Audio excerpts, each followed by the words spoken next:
Welcome back to the deep dive.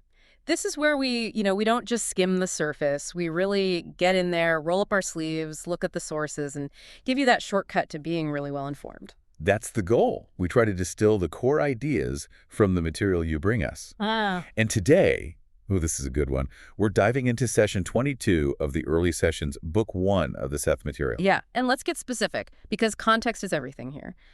This session, it was recorded Tuesday, February 4, 1964, and the time was logged at exactly 6:50 p.m. Amazing detail. It really is. And we're just really happy to share this exploration. This deep dive is going out free of charge on all the major platforms. It's purely for educational purposes. Absolutely. The ideas in here about consciousness, communication, they're just too important not to share, And this session, session 22, it kicks off differently. It was totally unscheduled. Right. So Jane and Joseph, or Ruburt and Joseph, as they're known in this context, they'd just gotten some really good news about her first book from the publisher, Ace Books. Yeah, so the energy's high, they're excited, talking about it, and Jane just sort of thinks aloud, maybe we could have a quick session. And boom, Seth is basically right there. He jumps in, and the tone is immediately, well, it's classic Seth, isn't it? Half teasing, half affectionate. Totally. His first line is, "Are you gluttons for punishment?"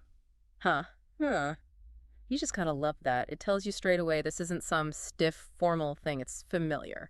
And then he adds, kind of sensing their buzzy energy, "Well, the chickadees must be restless tonight." Chickadees, that's his playful term for Jane and Joseph. Sets the scene perfectly. A spontaneous, high energy, slightly sarcastic, but ultimately warm interaction. Exactly. So let's dig into that spontaneity first, because it really shapes the whole feel of the session. Okay, so Jane had the thought, and then she starts getting these little nudges, right? A quick message in the kitchen. Then another one in Joseph's studio. It's like she's being gently, or maybe not so gently, pushed towards going into trance. It seems like their combined enthusiasm was just like a beacon. It does. But Seth, he has his ways, his preferences. He actually starts by saying he's not necessarily in favor of sessions outside a regular schedule. Oh, interesting. Why? Well, he says it's for reasons having to do with your natures rather than mine. Okay, so it's about them. Like maybe the suddenness, the emotional high could affect Jane's trance or Joseph's note-taking? That seems to be the implication. Yeah? They're the physical instruments here, and maybe routine helps keep that instrument finely tuned. High emotion could, introduce static. Makes sense. But then he pivots pretty quickly, doesn't he? Oh, yeah. He immediately follows up with, "However, your unbounded enthusiasm this evening made me hesitate to disappoint you," and adds that lovely line. It's so nice to be wanted. I don't mean to be sarcastic. It really is. Oh, so he appreciates the genuine pull, the welcome. Definitely. And he even comments on his own presence, saying he doesn't usually just hang around their apartment unless invited. But tonight, he says, they were yelling my name from the rooftops, so to speak. So even for an entity like Seth, there needs to be that focused invitation from, our side. It seems so. Which leads us right into the idea that kind of sparked this whole thing, the lively arts. Right. That was the first little message Jane got. I enjoy the lively arts. And Joseph, hearing this amidst all the book excitement, he just laughs. He thinks Seth is making a joke about Jane's dramatic way of relaying the messages she was getting. Hey, yeah, like she was putting on a little show for him. Exactly. A totally understandable reaction. But Seth clarifies pretty fast. He enjoyed the enthusiasm, sure, but the lively arts he meant was specifically their method of communication. Yes, speaking. The back-and-forth conversation they have during the sessions. Precisely. The conversational style, even if it often ends up being mostly him talking. And this gets into a really core idea in the early material, doesn't it? Why he prefers this speaking method over, say, automatic writing. Oh, he's very clear on that. He feels automatic writing misses something crucial. It lacks, in his words, the spontaneity involved in emotional content. Spontaneity. Emotion. So automatic writing feels too filtered, too cold. Yeah, or it can become too one-sided, maybe too much like an institution, as he puts it. It doesn't have that immediate vital spark. And he ties it to his own personality, too, which I love. He does. He says, the speaking method suits me temperamentally, and believe you me, I can be temperamental. Huh. So he needs a dynamic channel. One that can handle his energy, his, temperament. It seems that way. He needs a format that lets his personality shine through, not just dry information. And it's not just about him talking, is it? He actually values their input. Yes, very much so. He says, I still like a give-and-take mood and the interplay of personalities that you get in this manner. So when Joseph manages to get a question in or Jane makes a comment through her own thoughts, that actually helps the process. Definitely. He explicitly says their questions and comments often remind him of other things I would like to say. It makes it a collaboration, a living thing. Which is why he calls it the liveliest of all arts, at least in the social sense. Right. He's careful to qualify that, not necessarily comparing it to painting or music as high art forms, but for social interaction, for this kind of connection, conversation is king. It's vital. Okay, so the method is established. Spontaneous conversation is best. Now let's look at the people involved. This triad, Seth, Joseph, Jen or Bridget, there's a real dynamic there. Oh, absolutely. It's full of affection, protection, and a whole lot of teasing, especially towards Joseph. Yeah, Joseph asks about that, doesn't he? Why Seth seems to address him more often? And Seth's answer is practical. On one level, he says, it is because your mouth is free to answer. Jane's mouth is obviously busy speaking Seth's words. Okay, fair enough. But is Joseph just the note taker? Seth seems to imply more. He insists the two of you are needed? Right, and then he adds that crucial bit, because we three have much in common, more in fact than you know thus far. Much in common. That sounds like past lives, shared history, something deeper than just needing a scribe and a speaker. It really points towards an energetic necessity. Joseph isn't just recording, he's grounding the experience, maybe providing a specific kind of supportive energy. Jane is the verbal channel, Joseph is the anchor, the observer consciousness holding the space. They're a team, a necessary pairing for this to work the way it does. Exactly. Which makes his stance on predictions really interesting, especially given Jane's excitement about the book. Yeah, she naturally wanted to know, is it going to be a success? And Seth just flat out refused to give specifics. And his reasoning is pretty profound, psychologically speaking. He says, I cannot afford to give you any predictions at this time for fear that you would unconsciously distort them. And then it would seem that I was to blame. So it's not just that they might change their actions, it's that knowing the prediction would change how they perceive everything related to it. Precisely. It's about the power of expectation. If he tells them at the bestseller, suddenly every little sign, every review, every conversation gets filtered through that expectation. They might inadvertently manifest roadblocks or misinterpret events because they're trying too hard or not hard enough based on the prediction. It contaminates the natural unfolding of things. He'd be interfering just by stating an outcome. Yeah. It's a kind of psychic Heisenberg principle almost.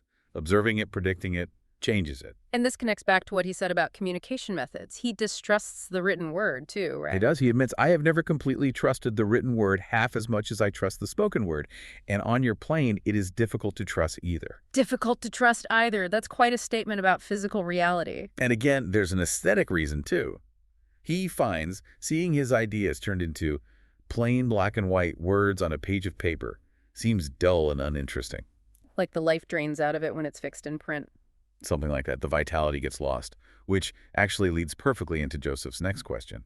Ah, the dreams, right? Joseph mentions Jane's been having these confusing dreams full of instructions and messages, and he asks Seth, basically, was that you trying to talk to her in her sleep? And Seth's denial is just priceless.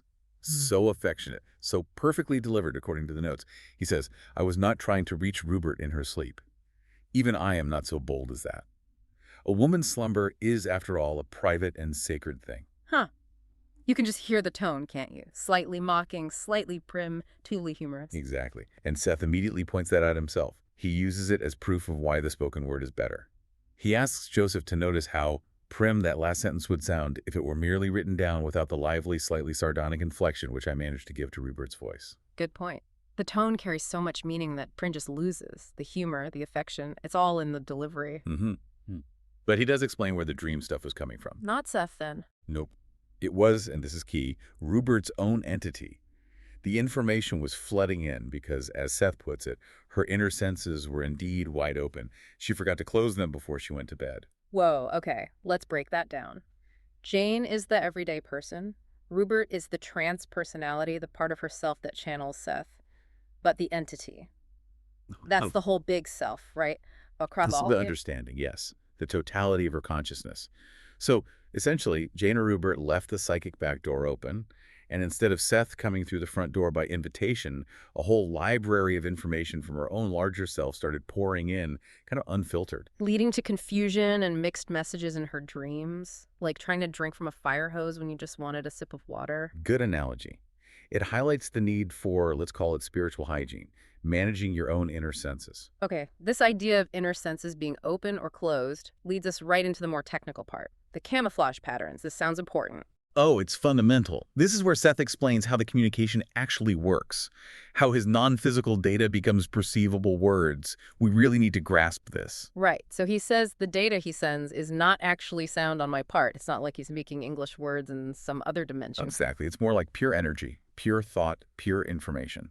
Raw data existing outside our sensory framework. So how does that raw data turn into sentences like, "Are you gluttons for punishment?" How does the translation happen? That's Rubert's specific talent, her function in this setup.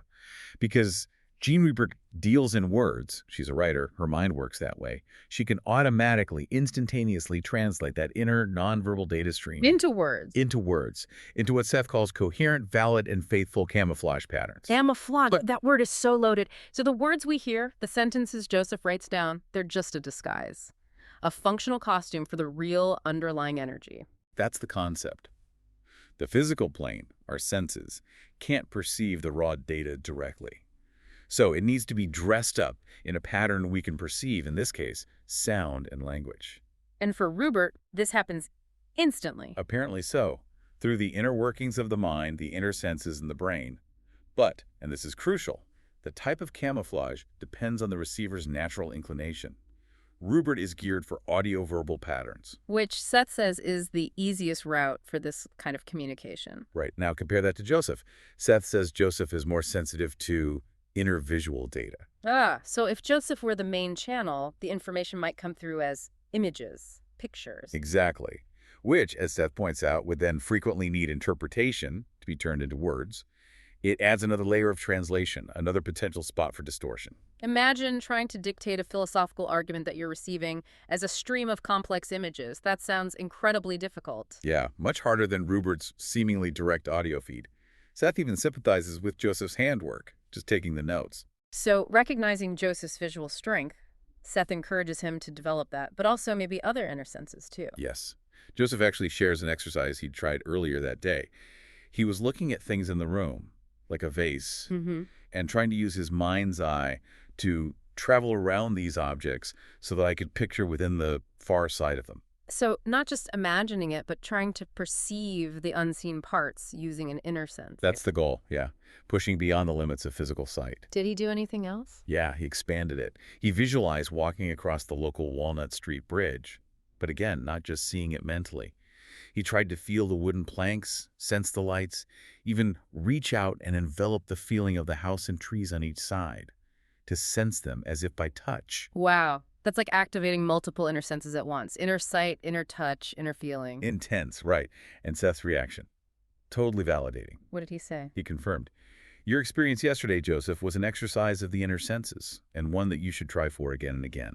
So practice. Conscious, deliberate practice is key to developing these abilities. It's not just passive. Seems so. And Seth adds a reality check, too.